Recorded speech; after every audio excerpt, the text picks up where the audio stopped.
Blue Heron Bridge at high slack tide is the most magnificent shore dive you could ask for here in Florida. The diversity is incredible. Immediately upon entering the water, we're met by schools of tropical fish and this huge lonesome horseshoe crab scurrying across the seafloor in search of a mate.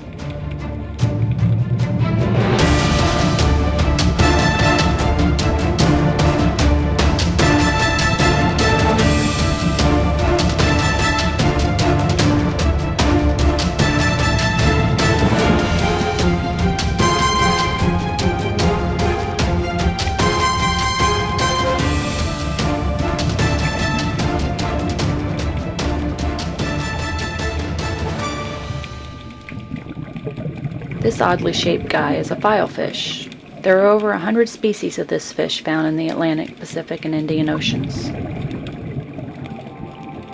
You'll find plenty of spiny lobster hiding beneath the ledges this time of year. The break-in lobster season allows the population to recover between April 1st and the start of mini-season the last week of July.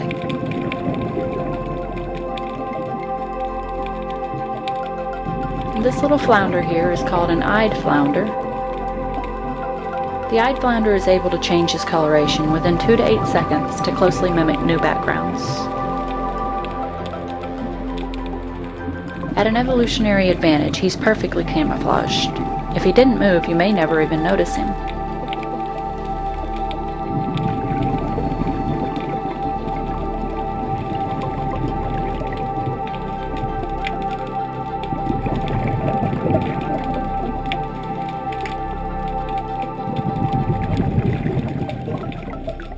As we head under the bridge, this big French angel holds my attention for quite a while. As juveniles, these fish are actually solid black with yellow stripes. As they mature, they change so much it's hard to believe they're the same fish. This fish always intrigues me, drawing me in for a closer look. As I move in closer, I have two voices in my head. One says, "Be careful, you know they say barracudas are aggressive." But the other, the voice of my own experience, reminds me that we've come across barracudas time and time again while diving, and never once has one appeared to be aggressive.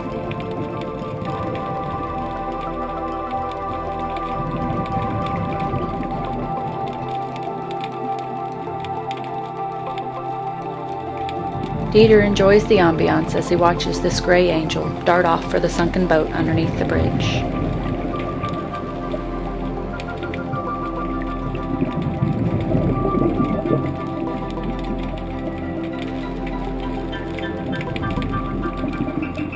Here we've got a school of spadefish and a few sheep's heads slowly making their way through the columns. The columns still standing here make up such a beautiful environment for the coral to grow and the fish to thrive.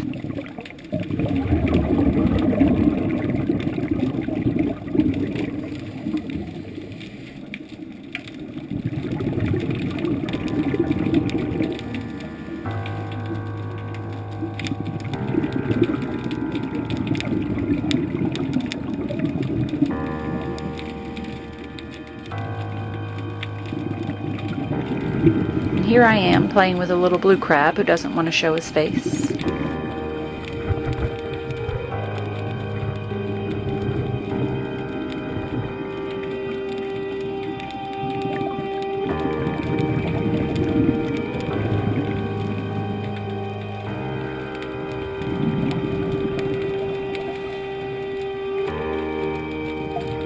Arrow crabs, on the other hand, it's always pretty easy to get a little play out of them.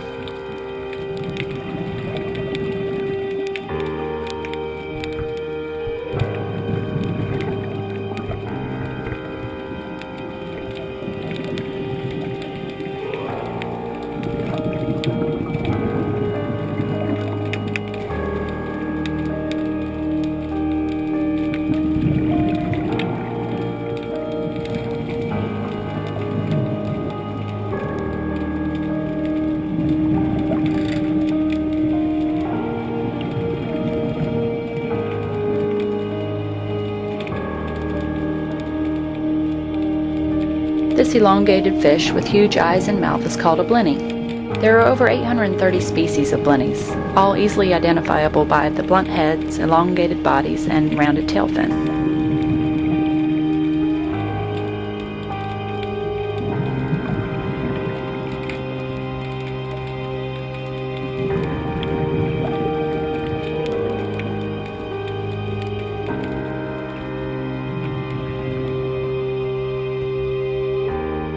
With only his head protruding from the ground, the spotted moray eel doesn't seem bothered by the camera. Their long snake-like bodies can get up to 7 feet in length, although I suspect this one is much smaller than that.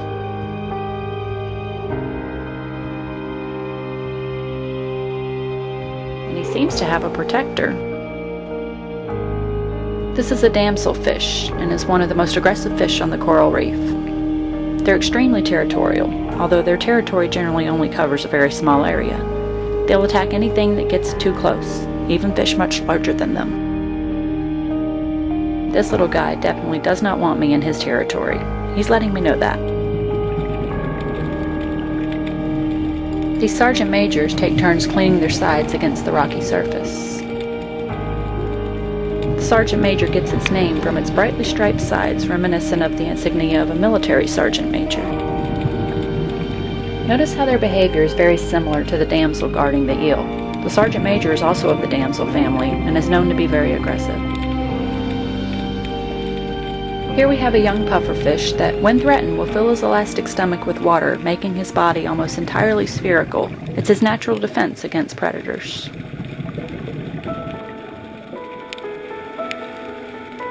And now, to slow the pace a little, the conch reminds us that not everything beneath the sea is moving along in a hurry.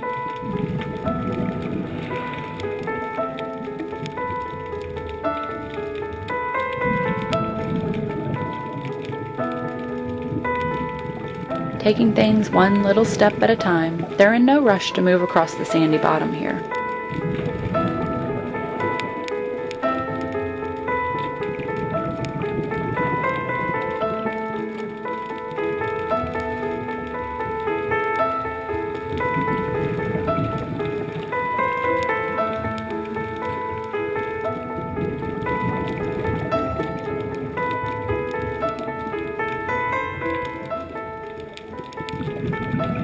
A little nudging to keep things moving along doesn't hurt, though.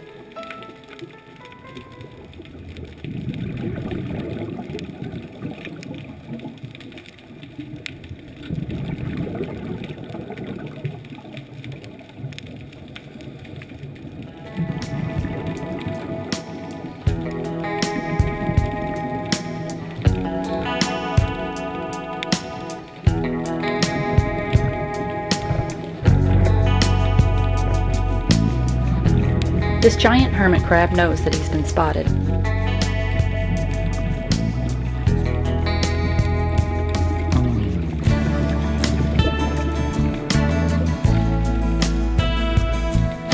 And he's relieved to be set free, scrambling off to find a hiding place.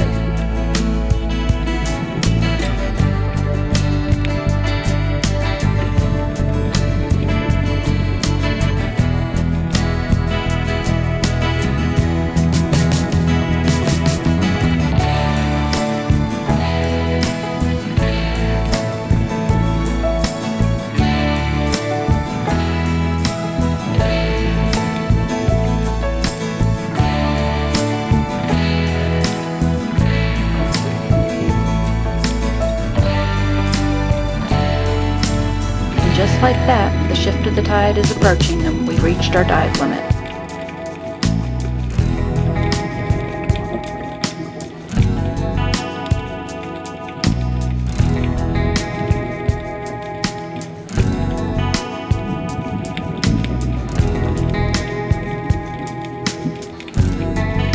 Making our way out, we pause to take in the beauty and appreciate the hour we've spent sharing this environment with the fish who live here.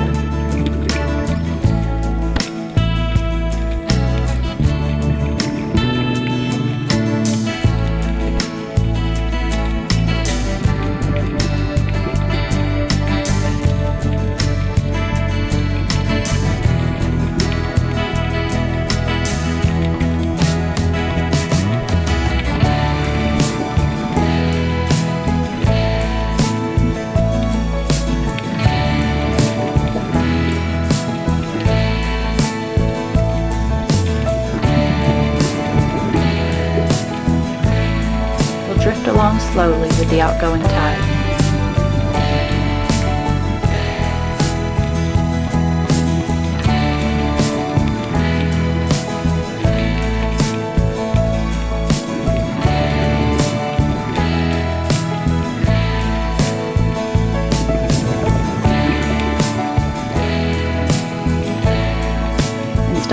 goodbye to a few friends.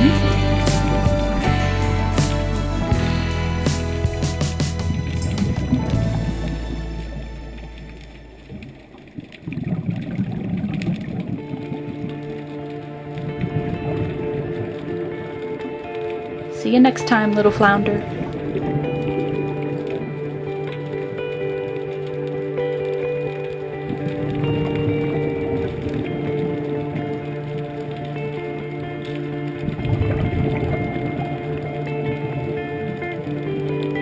As Dieter stops to present me with this cushioned sea star, just a few feet away from where we would have surfaced, something else catches his eye.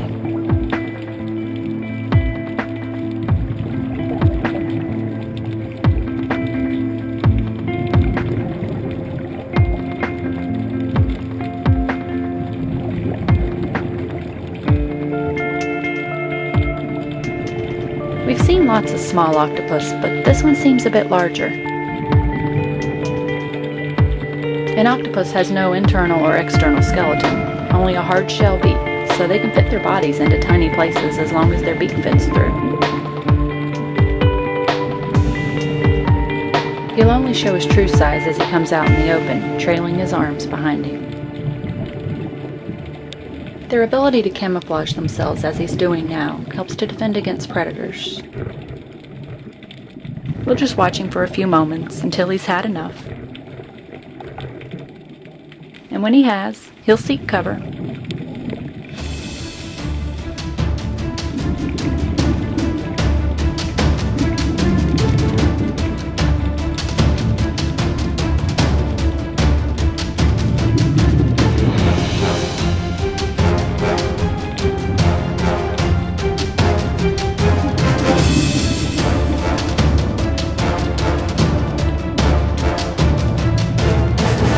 Amazing. What an amazing way to end this dive.